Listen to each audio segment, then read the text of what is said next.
I have kept a secret for nearly 60 years. I would like to share it anonymously. Hello, I am going to post anonymously here, and I would like to keep the other people in this story anonymous as well. Some have passed on, but the ones still alive deserve their privacy. As such, I am changing all names. Many years ago I worked for a film studio. I was a spokesperson of sorts on one of their television programs a few times. I was never a celebrity or famous, and I stopped working there soon after this happened. It was a very brief period of time, but during that time I met a boy my age who I began dating, who worked behind the scenes on the same program. I am going to call him James for this story. I had been seeing James for a few months when we were invited to a party at the home of one of the men who had been with the company since the beginning, and also attending that party was one of the founders of the company. I knew him because I had worked with him on the aforementioned television program. I'll call him Greg. Greg was in his 60s at the time, married, his children were grown with kids of their own. I hadn't had much experience with alcohol, and at the party I drank too much too quickly and felt sick.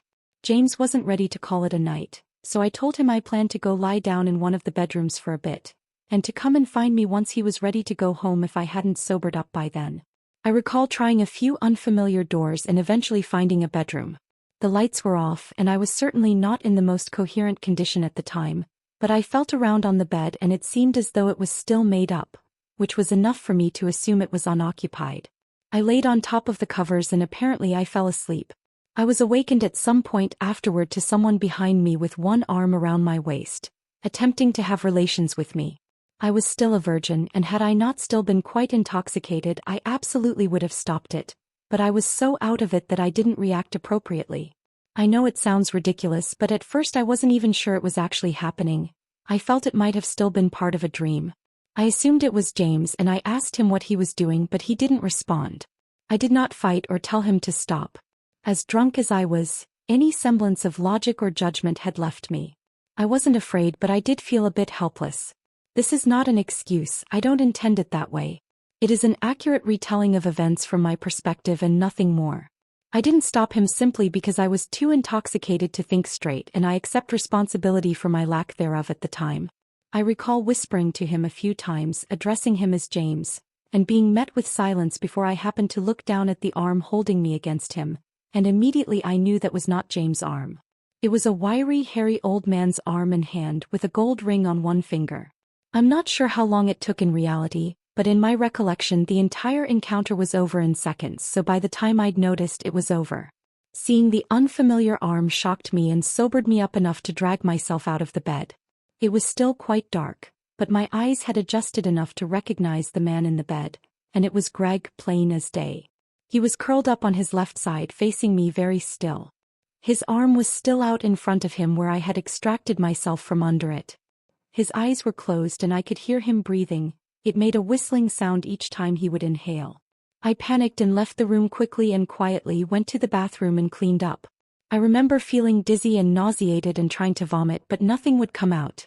I was able to find James, still enjoying the party, oblivious to what had just happened to me, and I told him the first of many lies. I said I had just been sick in the bathroom and needed to go home. A friend who was also at the party offered to drive me. I still lived with my parents and I was scared of them greeting me when I came home. I was afraid they'd be able to tell by my face somehow, or that they would ask questions and cause me to confess what had happened, so I sneaked in the side door and went straight to my room. It would have been pointless to tell anyone anyway, as no one would have believed me. Greg was known to be a very decent, moral type of man, the sort who would never have been unfaithful to his wife, let alone by forcing himself on an unconscious young employee. Truly, that was my experience with him as well. He never said anything vulgar in my presence, never made any type of flirtatious comments during the time I worked with him, even when we were alone together. I never felt threatened by him whatsoever. I hadn't run into him at the party before the incident, but a co-worker who was telling people he seemed very inebriated and was slurring his words to such an extent that they could barely understand him. I believe it. I think he was not in his right mind at the time, and I do not think he was conscious of what he was doing or to whom. James would try to persuade me to be intimate with him, as guys tend to do, and I'd turn him right down each time, but the week after the incident at the party I gave in. I wanted the experience with James to be my real first time, as it was a situation I was more in control of, and had had some say in. I wanted to forget the other thing had happened at all. Not long after this, I woke up wondering why the whole house smelt like meat that had gone off and wet dog, only to find that I was no longer able to stomach, or even stand the smell of my mother's homemade breakfast. She and the rest of my family insisted it smelt and tasted fine, so I knew something was wrong. I was exhausted to the bone, and when I tried to share a beer with James, I had to spit it back out because it tasted like dirty dishwater. He bought me an ice cream instead, and I was so overwhelmed with gratitude I cried. Not like me at all. I told him I thought I might be pregnant, and once it was confirmed, as was the expectation in those days, we got married. I quit working at the studio once we were married. James stayed on. My son, who I'll call Jack, was born about 5 months after the wedding.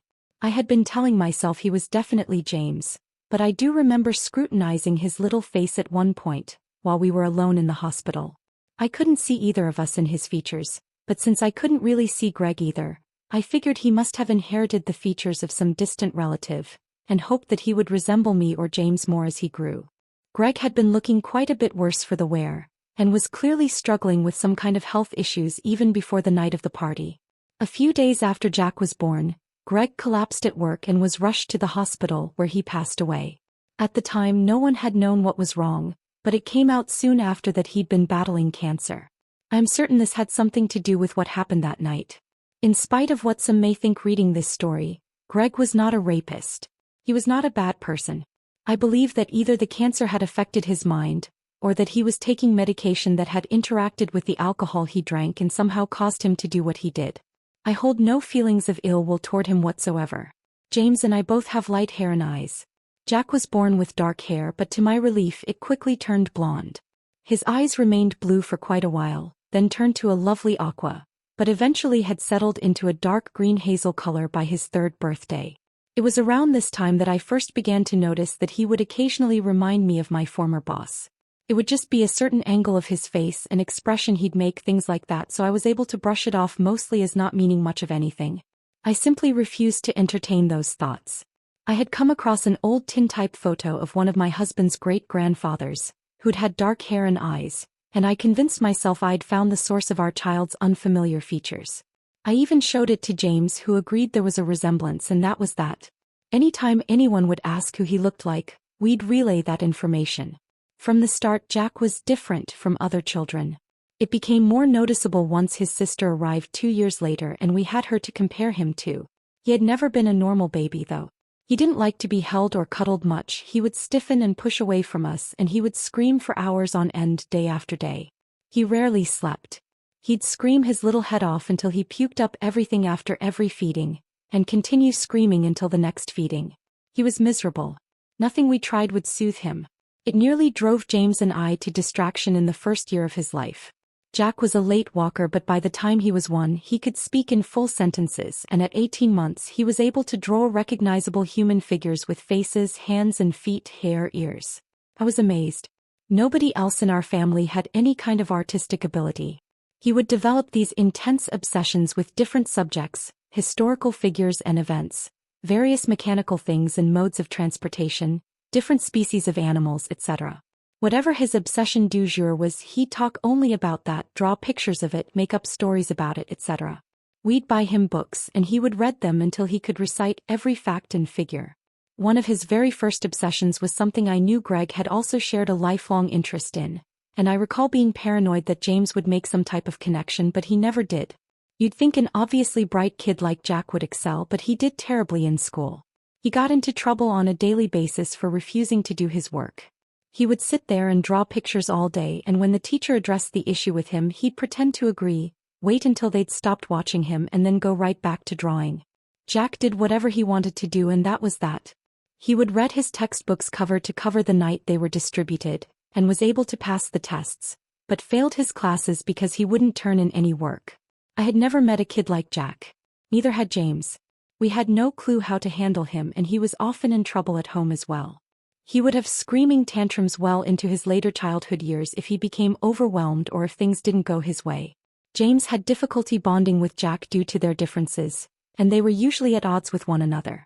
Jack dropped out of school and moved away from home at 16, mostly I believe to escape James' temper. He went to live with my parents, who were still in CA at the time. We had since moved to the opposite coast, and we didn't see him for a couple years. Then one day out of the blue he appeared on our doorstep.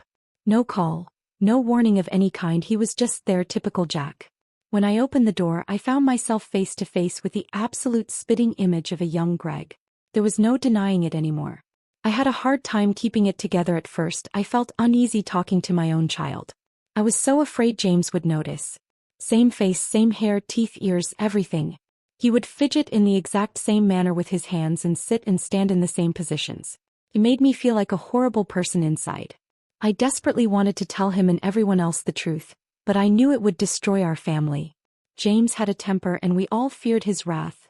I didn't want to find out what he would do if faced with the fact that he'd been lied to for so many years about such a life-altering thing. So I still kept the secret. I kept it even after James passed in 2020. I kept it until I had a minor stroke and my doctors told me that I have an inoperable abdominal aortic aneurysm and 95% blockage in both of my carotid arteries in my neck. That was last year. I don't know if either of those things will take me out or something else, but I finally told Jack the truth. He took it as well as could be expected and tells me he understands my reasons for keeping it to myself for all this time. I have asked him to keep it a secret as well, and he then told me about this website where I could share it anonymously.